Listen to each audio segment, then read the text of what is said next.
worldwide, Agent A, reporting live from Cape Canaveral, MK, Big Sight, let's ride. Back in time. It's game week. We finally made it. It is week 1 of the 2025 college football season. The long, treacherous O word that I don't believe in, off-season, is officially over. We made it. And there are games being played this week. Everybody across the nation is playing this week. We had week 0 last week, so we got a little appetizer to the main course. And I got to recap it. There are some storylines from week 0 that I just got to shine a big, bright light on. I have some week 1 what-ifs that I need to address because a lot of chaos could happen after week 1 of the regular season. I'm going to do something bold. If you remember, I tiered the Big 12, and that was already really bold of me. And now I'm going to predict Big 12 win totals in a new segment that I'm going to do this week. I'm going to predict the win totals of each team in every power conference. And also, Bryce Underwood has been named the starting quarterback at Michigan, and I'm going to give a 2025 season preview of the Michigan Wolverines at the tail end of the show. Welcome into the Air Raid with Parker Kelley on ESPN 1025 The Game. Please subscribe to the Game Nashville Sports Network podcast. Wherever you get your fine listening materials, it is there. You'll find every episode of this very dear podcast. You'll also find all the other podcasts that we're doing here at 1025 The Game. Please, please, please make sure you subscribe. It doesn't sign you up for anything. It just helps out the station. And also follow me on the socials at Parker_Kelley10 because I'm going to be posting lots of content as we're in the swing of things here. The season's getting going. Some have already said that we're in midseason form. I tend to agree with those people, whoever they might be. And we got college football to talk about. Let's dive into the show. Okay, so if you weren't aware, there were some CFB games that were played this weekend, in total 5. Iowa State beat their longtime bitter rival Kansas State, not in Manhattan, not in Ames, but across the pond in Dublin, Ireland. This was a grudge match. It was ugly at times. There were 4 total turnovers in the first half, a muffed punt, but it was ultimately, the product was beautiful because there's something glorious about 2 Big 12 teams from what I believe to be the Midwest, if we're geographically speaking, bitter rivals, rainy, muddy field, just kind of slogging it out. It was such a beautiful display. And do we really know if the Europeans that were observing the game truly comprehended what they were watching? Because I'm not entirely sure, but I sure did, and I have some thoughts. On this show, we are going to address the winners first, so that means we address Iowa State since they won the game 24-21. When I previewed this game, I mentioned the Big 12 implications, that this legit had title game implications on it in terms of the Big 12 conference, and if you are to win the title in the Big 12, that means you earn a spot in the 12-team college football playoff. Iowa State gets a big-time win in week 0. I thought Rocco Becht was great. Now, if you were a box score watcher, you see that he completed 50% of his passes. Yes, that is true. But what the box score doesn't tell you are the conditions were not great for throwing the football. But yet, Rocco Becht still managed to throw for 2 touchdowns, and he also ran one in, and he came in clutch when his team needed him the most. That, to me, is an X-factor player. And not to mention, Rocco Becht has had 19 consecutive games with a passing touchdown, which is tied for the longest streak in FBS, the longest active streak in FBS. He was great. And to complement him, his running back Carson Hansen, who had over 70 rush yards, he wasn't much of a factor in the first half, and to be honest, not a lot of people were. But Carson Hansen really came on the scene in the second half helped Iowa State. I thought their tight ends were great. There was a play in the game in which they ran a 4 tight end set, which means they had 4 tight ends on the field at the same time during a single play. It was phenomenal. It was true Big 12 football right in front of us. I thought the defensive line played well, which was a question mark for them entering the season, especially the depth of the defensive line. I thought the defensive line played very solid in this game in holding Kansas State to 21 points. And the Matt Campbell 4th and 3 call towards the end of the game, just beautiful. The play where Rocco Beck dumped it off in the flats to Carson Hansen. Originally on the field, they thought that Carson Hansen scored, but he was down at the 1-yard line. Thought it was a tremendous play call. And I thought Matt Campbell really showed his true colors. Now, Matt Campbell, the winningest active coach at Iowa State, he took a pay cut so his assistant coaches could get paid more, and therefore the university could retain those assistant coaches. If you remember when Tennessee fired Jeremy Pruitt and they were looking for a head coach, you heard Matt Campbell's name floated around. You've heard Matt Campbell's name floated around NFL circles as well. He's drawn legitimate interest. And yet he is still coaching the Iowa State Cyclones. That is loyalty. That is not caring about the money as much rather than he cares about taking care of the people around him. And I have a question. Isn't that what we all desire in today's current stage of college football, the current state of the sport? Because a lot of people complain about NIL. A lot of people complain about leaving to go to other schools and transferring in order to get more money. But then you hear stories about Matt Campbell, who took a pay cut so that his assistant coaches could get paid some more. That is a coach that truly cares about his team, that truly cares about the people that he works with, truly cares about the university, and he hasn't left. And he's gotten NFL interest. Matt Campbell is one of the most underappreciated coaches in the entire country. So I just had to give him a proper shout out. Now to address the loser in Kansas State. Kansas State, they lost their running back in this game, Dylan Edwards, who was a transfer from Colorado prior to last season. That was a big loss for them. That was a big loss because DJ Giddens, who was their primary running back last year, is now gone. So Dylan Edwards steps into the RB1 role. They lose him. He muffed a punt also earlier in the game. So that's a big loss for the offense and for the team in general. Avery Johnson, he had 3 touchdowns, but I think it's time that we have a tough conversation about Avery Johnson. I watched this entire game, and I've done my research. I've looked at stats. I've looked at reactions. I've listened to people give instant reactions.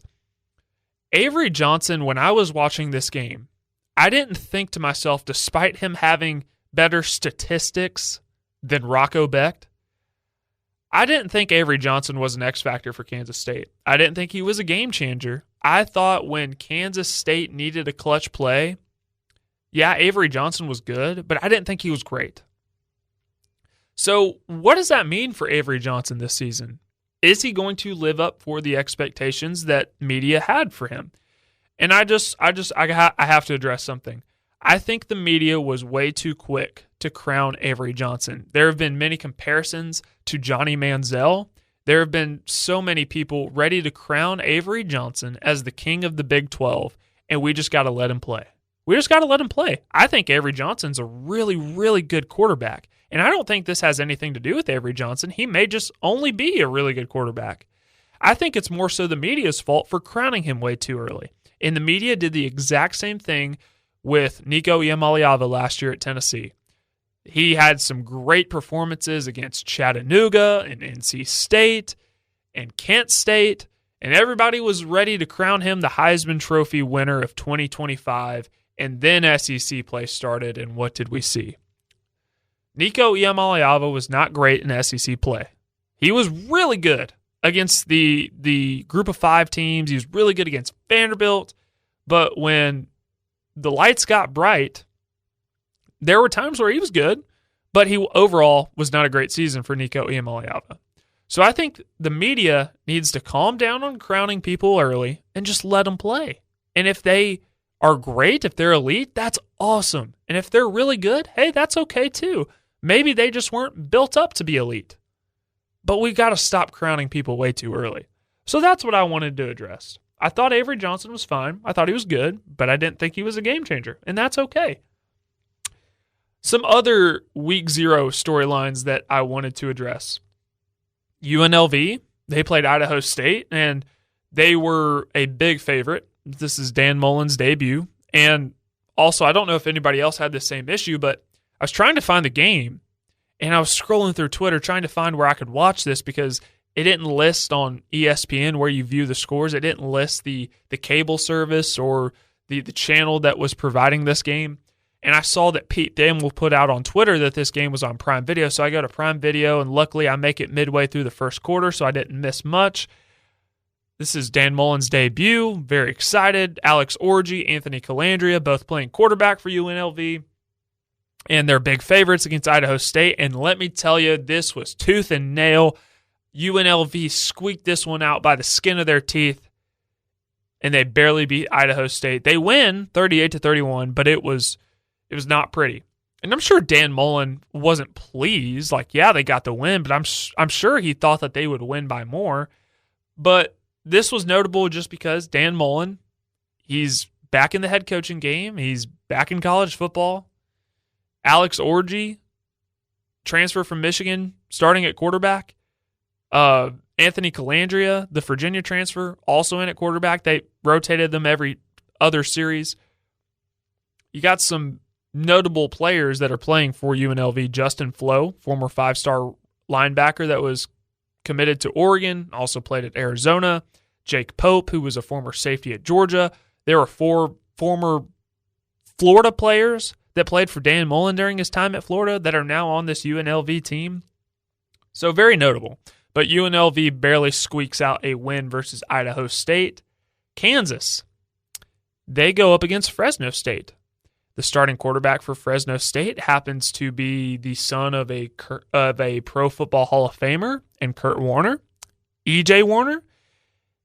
This first quarter was a shootout offensively. I believe it was 14-7 after the end of the first quarter. Kansas scores on their opening possession. Then Fresno State scores, and then Kansas scores again, so it's just fireworks early. And then from there, the offense just completely stops for Fresno. Kansas, on the other hand, despite only scoring 31, I thought the offense operated at a very high level, and that was because Jalen Daniels, their quarterback, was healthy.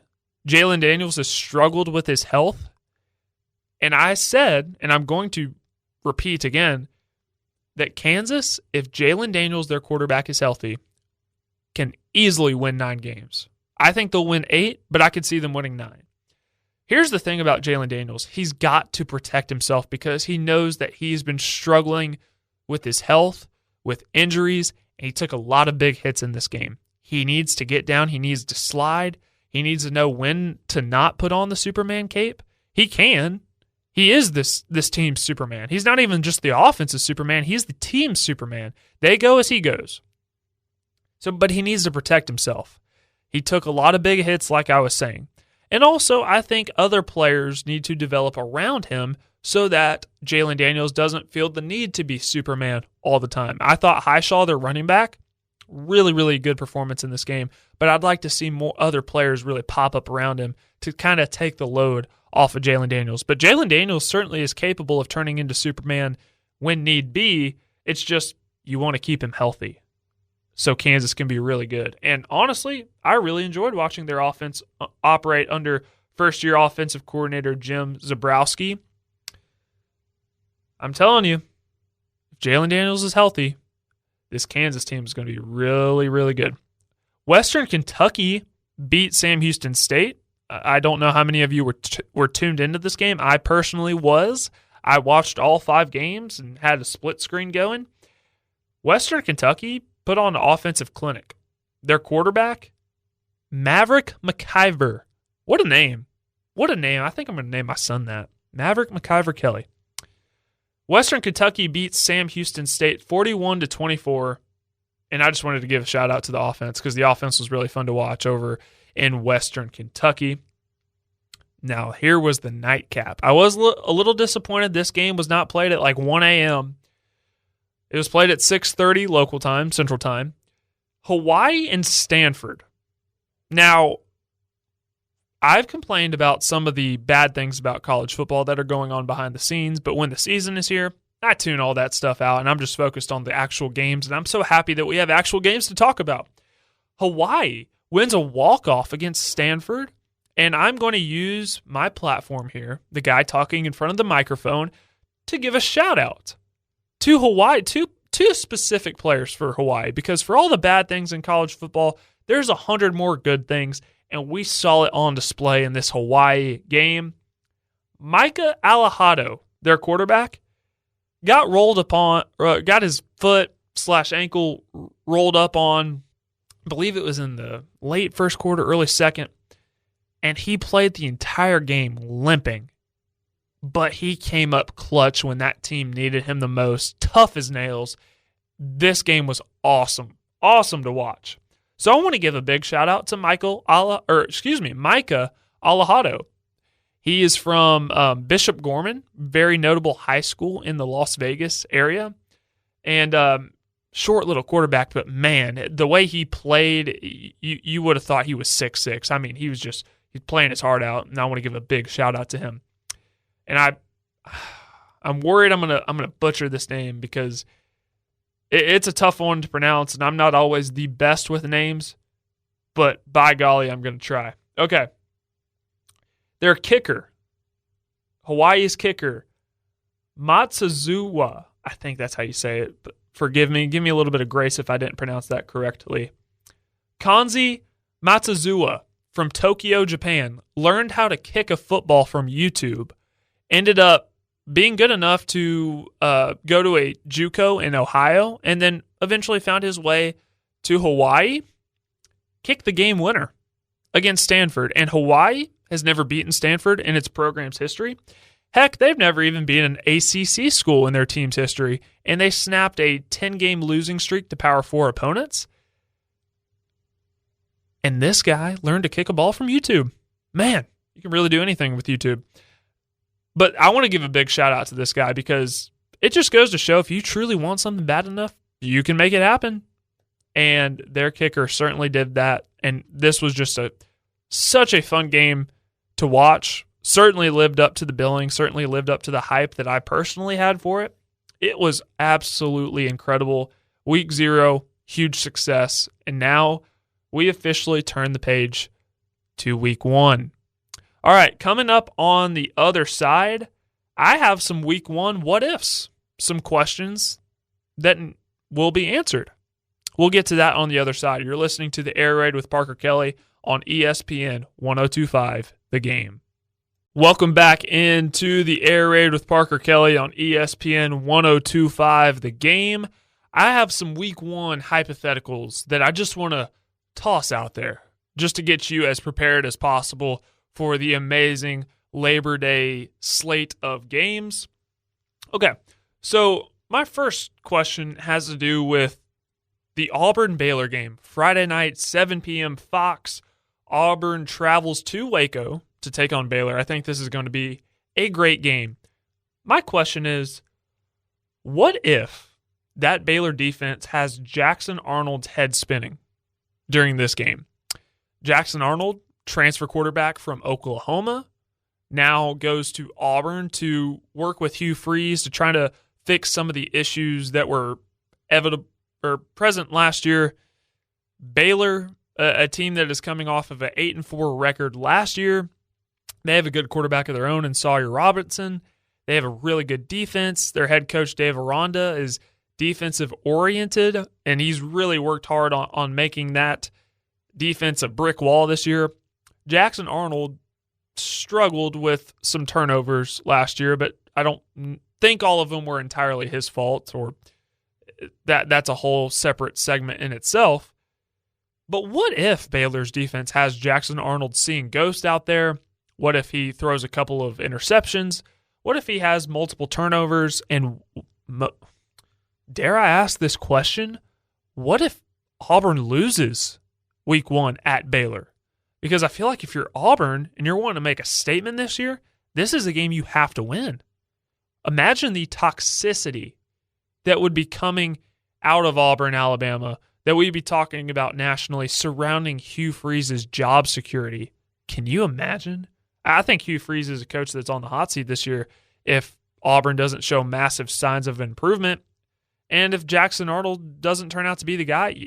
For Hugh Freeze's sake, you better hope Jackson Arnold is the guy. So that is my first what if. We're moving on to Saturday, the big game that everyone's looking forward to, Texas at Ohio State. This is another quarterback. The media has already crowned Arch Manning. He has started 2 games for Texas. He's certainly very physically impressive. He has all the intangibles. I understand why people think he's going to be really, really, really good to elite. I understand, and I certainly believe that Arch Manning is going to be there. But the media, we just got to let him play. But I have a question. What if Arch Manning struggles versus Ohio State? His first road start as a college quarterback, his first game as the starter, like the full-time permanent starter at Texas. What if he struggles versus Ohio State?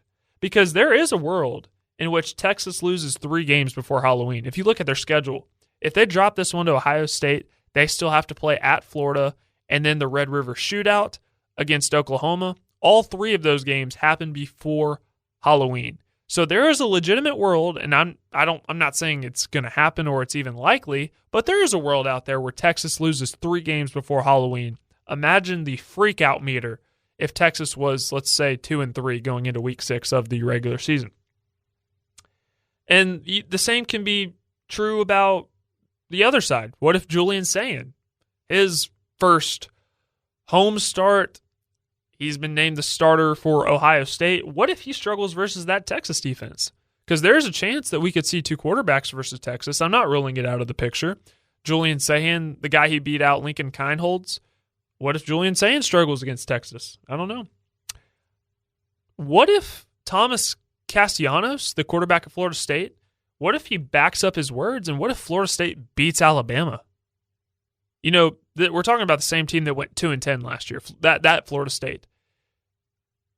People have already been talking about Alabama, rightfully so. I mean, I predicted them to win the whole thing. I believe in Kalen DeBoer, but he's having to follow a legend in Nick Saban, and just because Alabama didn't make the 12-team playoff last year, people are losing their minds over there because they're used to winning because that's all Nick Saban did.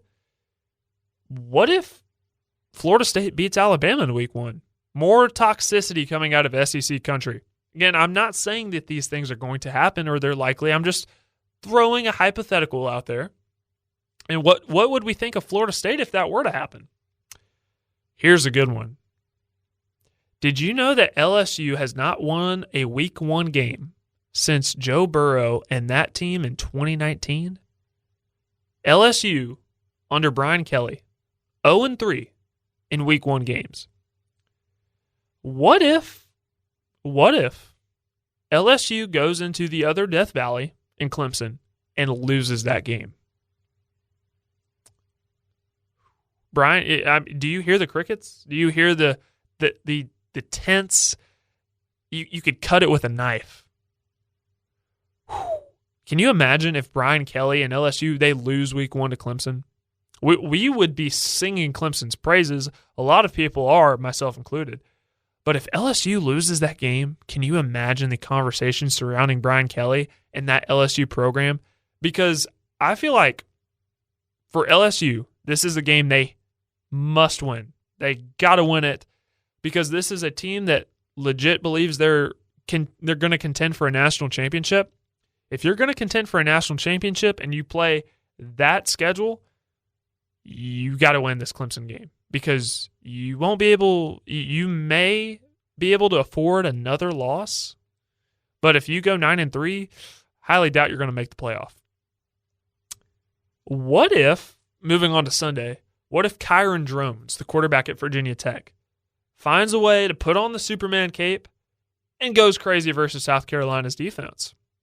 I've already said on the record that I believe South Carolina is going to miss the playoffs this year. That doesn't mean that I don't think they're a good team. I just have some question marks. And by the way, their running back, Rashul Faison, who was a transfer from Utah State, has been ruled eligible, so he will be available for the Gamecocks. That's a massive win because I had a lot of question marks surrounding Lenore Sellers on offense, and also that defense kind of got raided by the NFL draft. But what if Kyron Jones goes crazy for Virginia Tech and Virginia Tech beats South Carolina in week 1? Just throwing these ideas out there, not saying that they're going to happen, just kind of throwing them out there, kicking these ideas around. Miami, they host Notre Dame Sunday night, 6:30, ABC. What if Carson Beck struggles against Notre Dame? You know, I've been defending Carson Beck this entire spring since he transferred to Miami because I believe Carson Beck is going to be a top 10 quarterback in college football this year. And people seem to forget that we were talking about him potentially being the number 1 overall pick a couple of years ago, before last year. And people seem to forget that Georgia was dropping every ball thrown their way last year, and they didn't have much of a run game, and a lot of surrounding pieces were not up to Georgia standards. So a lot of the pressure was on Carson Beck to perform. Now he transfers to Miami, a very pass-heavy offense. I think he'll be able to have a little bit more success in this offense. But what if he struggles versus Notre Dame's defense? What's the conversation surrounding Miami this year? What's the conversation surrounding Notre Dame? What's the conversation surrounding Mario Cristobal and Carson Beck? You know, statistically, Miami has improved their win totals each year under Mario Cristobal's tenure. So it's not like he's done a poor job by any means. But what would the conversation be? And last what if for you. What if UNC gets blown out at home versus TCU?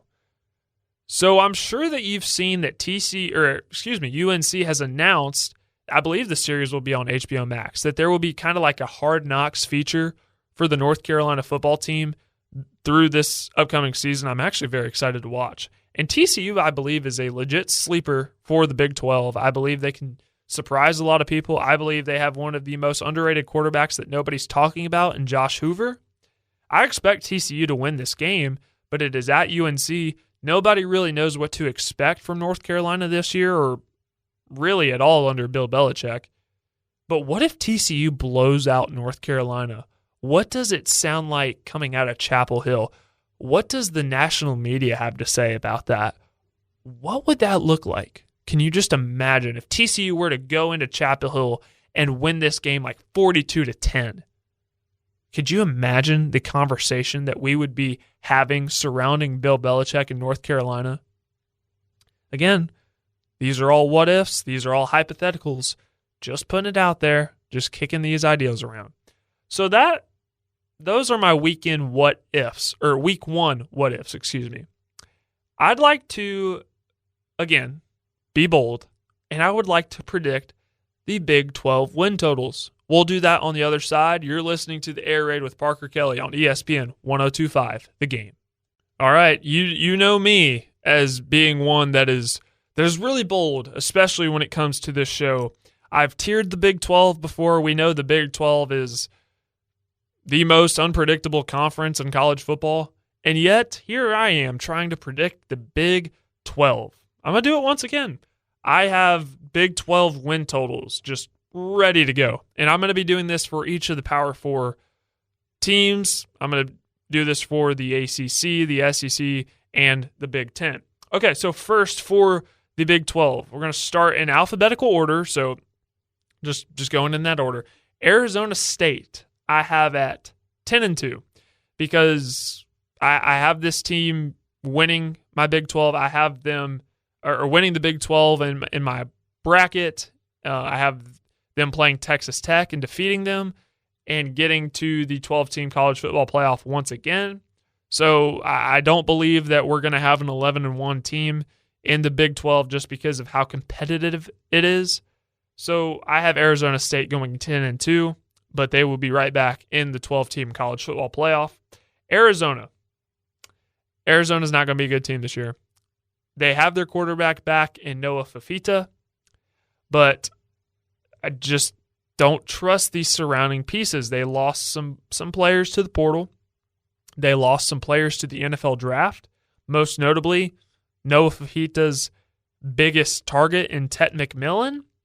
I have Arizona going 4-8. I believe that's what they went last year. Yeah, they did go 4-8 last year.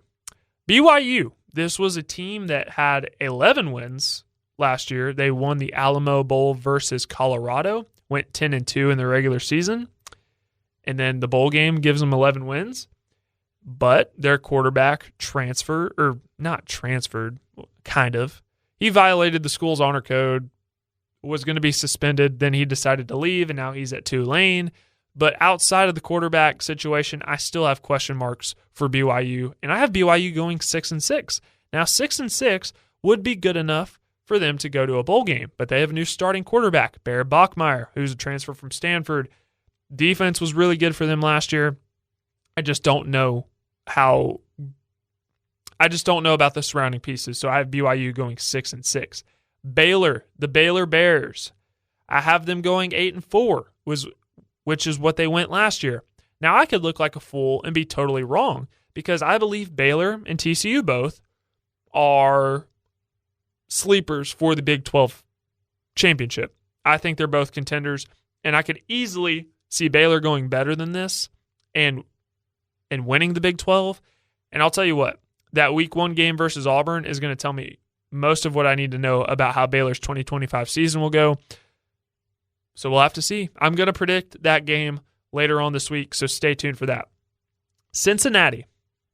I really like Cincinnati's quarterback, Brennan Sorsby. A lot of people aren't talking about him. Heck, probably most of you don't even know who that is. I think he's one of the most underrated quarterbacks in the entire Big 12 conference, and I think Cincinnati will be a decent team this year. And when I say decent, I have them going 6-6. Good enough to get to a bowl game. And I think we're going to find out a lot about Brennan Sorsby, who's pretty popular in the NFL draft community. So we'll see. Colorado, I believe their over-under win total is 6.5. Last time I checked, I'm taking the under. I have Colorado going 6-6. Colorado has a pretty decent schedule for a Big 12 team. Of course, they open with Georgia Tech. That game is at home. I'm not going to reveal my pick because that's for later on. But they also play at TCU, at home versus Iowa State. They're at Utah. They play Arizona State at home. And then they end the season at Kansas State. I don't think they are going to be as good as they were last year. They don't have Shedeur Sanders. They don't have Travis Hunter, obviously. They have Caden Salter and Juju Lewis. I believe Caden Salter is going to be the starter. Still have questions about that offensive line. Still have questions about the defense entirely. They lost one of their best corners, not named Travis Hunter. They lost Colton Hood to Tennessee. I have Colorado going 6-6, which would still get them to a bowl game. Houston. What are people saying about Houston this year? Did you know their head coach is Willie Fritz, the former Tulane head coach? He's now at Houston. I think Houston will be sneaky good this year, and I have them going 7-5. Does anybody know who their quarterback is? Any guesses? Anyone? Connor Wegman, does that name ring a bell? The former Texas A&M quarterback, the guy that started the season before Marcel Reed came in. Yeah, that's him. He's the starting quarterback at Houston. I think Willie Fritz is a really good head coach. I have Houston going 7-5. Iowa State. Clearly, they got a much-needed win over Kansas State. They already have a conference win, and it's not even week 1 yet.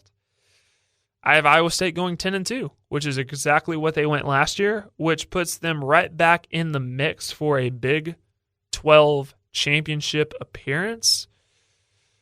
And let me tell you what, I was looking at their schedule.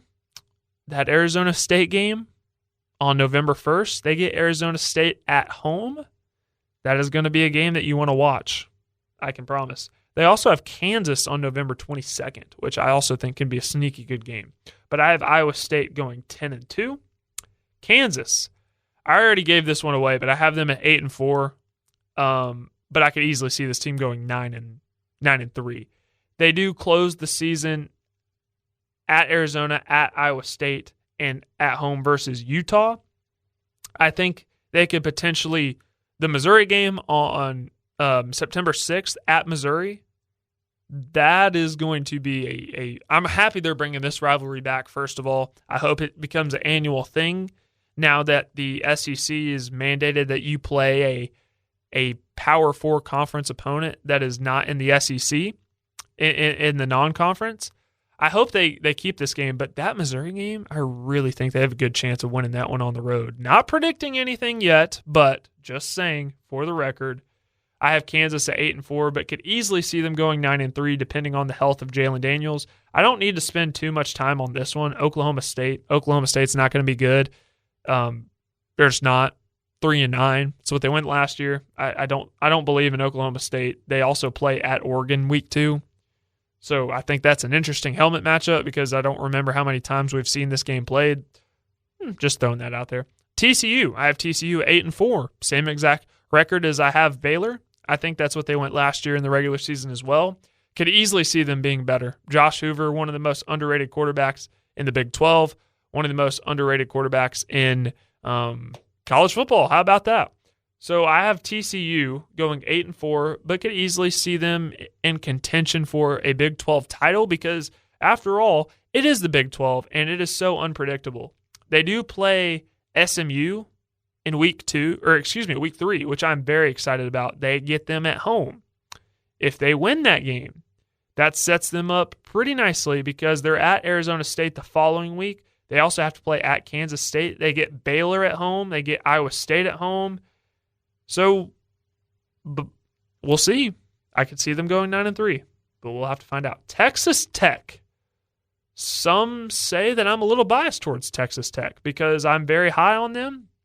They are kind of a trial run to see if you can buy a roster and win right away. Let me tell you which game you need to circle on the calendar. That is October 18th when Texas Tech goes to Arizona State. I believe that will be a preview of the Big 12 title game if you listen to my prediction show. They also have to play on the road at Utah. They're at Kansas State. So not an easy Big 12 schedule, but I see them prevailing. I see them only dropping 2 games, and that could be to Arizona State. That could be to Utah, both of which are on the road. But I think they win out, and I have Texas Tech going 10-2, and they're right there in the Big 12 title game. First time in school history. Don't need to spend too much time on this one either. UCF, 3-9. UCF's not going to be really good. They're not going to be good at all. I think they'll finish last in the Big 12. It'll be a race for last between them and Oklahoma State. West Virginia, I believe in Rich Rodriguez. I do. I believe in the future of West Virginia. I do not believe in 2025. I have West Virginia going 4-8. When you bring in 70 new players from either high school or the transfer portal, there's an influx of newness in Morgantown. I don't believe in it this year, but I believe in the future. I believe Rich Rodriguez will get that program turned around, and we'll see West Virginia bounce back in a big way. Lastly, I want to finish with Utah. I have the Utes going 9-3. I believe in their quarterback, Devin Dampier. I believe in their offensive coordinator, Beck, who was brought over from New Mexico along with Dampier. I believe that pairing is going to work out just fine. Kyle Whittingham does not lose a lot, and that's just the truth. That's a fact. I have Utah bouncing back and going 9-3. That defense is going to be good. That offensive line is going to be good. Utah is going to be nasty in the trenches. I have Utah going 9-3, and they're also in the mix for a Big 12 title as well. So those are my Big 12 record predictions, which I will also be posting to the socials, so it's very important that you follow me there. One more segment to come here on the Air Raid. Big news out of Ann Arbor as Michigan named Bryce Underwood, true freshman Bryce Underwood, their starting quarterback. I want to give a quick preview for the Wolverines in 2025. You're not going to want to miss it. Coming up on the Air Raid with Parker Kelley. This is ESPN 102.5 The Game. Final segment here on the Air Raid with Parker Kelley on ESPN 102.5 The Game. wanted to give a quick preview of the Michigan Wolverines because we've been doing this bit where we preview one team leading up until week one of the college football season, and this could very well continue based on how much you, the audience, like this segment. This could very well continue into the 2025 season. But I wanted to talk about the Michigan Wolverines because, frankly, they weren't bad last year. They were 8-5. Defense was good per usual. Offensive line was good. Run game was good. But they had the forward pass turned off. Well, now they just named freshman Bryce Underwood their starting quarterback. He was the number 1 overall prospect in the 2025 class. High expectations for Bryce Underwood. He certainly has high expectations for himself. If Michigan is able to be good to really good in the passing game, watch out for Michigan. I believe they can be knocking on the door of a potential college football playoff berth. They certainly have some key returners on the defensive side, despite losing Kenneth Grant and Mason Graham, who were both first-round draft picks. They have some linebackers returning in Ernest Hausman and Jayshawn Barham. They have some defensive linemen returning that are going to be big time. TJ Guy, Derek Moore, Rayshawn Benny.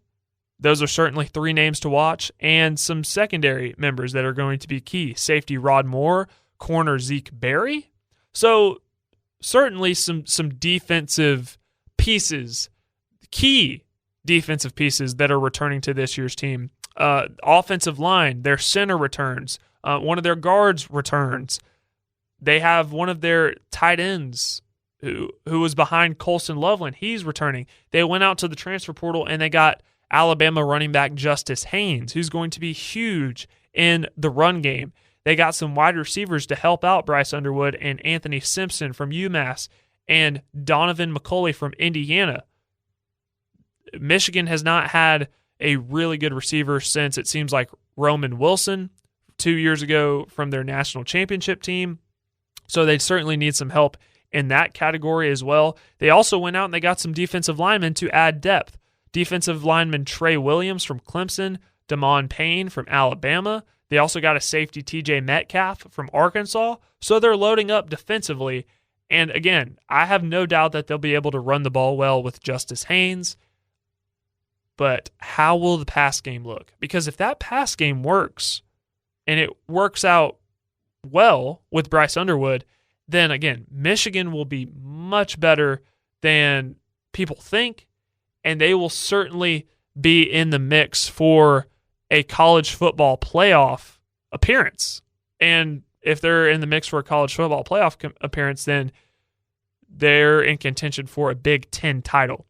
As it stands right now, Michigan is ranked 14th in the AP poll.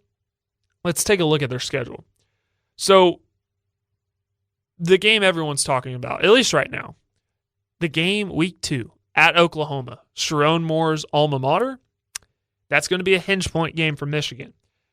If they come out of that game with a loss, I don't know what that does to that team's morale, but if they come out of that game with a win, then watch out. They're also at Nebraska during week 4, and that's one of the games that Sharon Moore is suspended for. And I believe Nebraska is also a sneaky good dark horse team for the college football playoff as well. So those are 2, and not to mention both of those games are on the road. So that's 2 tough games in your first 4 games of the regular season. They are at USC on October 11th. That is game number 6 for them. They do have a bye week, but it's after the Nebraska game and right before they play Wisconsin at home, and then they have to go at USC. Then they get Washington at home the next week. And Washington, I think, can be a really good team with their quarterback, Damon Williams. They're at Michigan State the following week. And then I think they have a string of cupcakes with Purdue, at Northwestern, at Maryland, and then, of course, they end the year with that team up north. I could see a world in which Michigan goes 9-3. I could see an 8-4. I could see an 7-5. I could see a 10-2. But here's the thing. I believe in the philosophy of Michigan. Be good in the trenches, run the ball, play good defense, And if you have a quarterback like Bryce Underwood with his kind of expectations, I believe the sky's the limit for this Michigan team, especially in the future. In the future of that program, I believe Sharon Moore hasn't changed much in terms of philosophy from what Jim Harbaugh kind of implanted in that structure. So that's obviously a key thing for Michigan, considering they won a national championship under Jim Harbaugh. Some want to debate if that national championship was invalid or not. I personally do not care to entertain those kind of thoughts. But yeah, I think Michigan will be knocking on the door of a college football playoff. I will not reveal my win total for them. I will save that for later on when I do Big Ten win total predictions. But yeah, that is a Michigan 2025 season preview. Really appreciate everyone that's listened to the air raid so far. We're just going to keep cranking this thing up as the regular season gets going here.